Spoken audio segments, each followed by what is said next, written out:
Alors dans l'arthrose, la recherche est en marche et heureusement.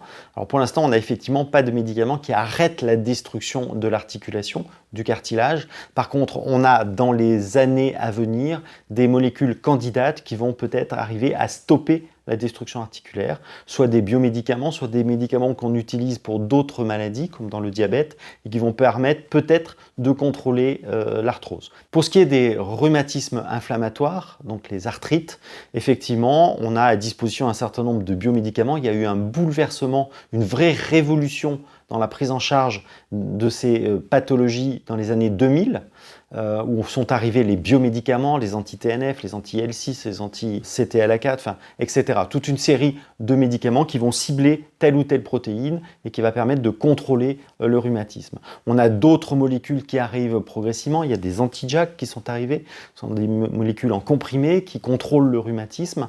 Et puis, dans les années à venir, on aura d'autres molécules qui vont cibler telle ou telle protéine. Et on comprend de mieux en mieux comment la maladie apparaît et comment on peut la contrôler.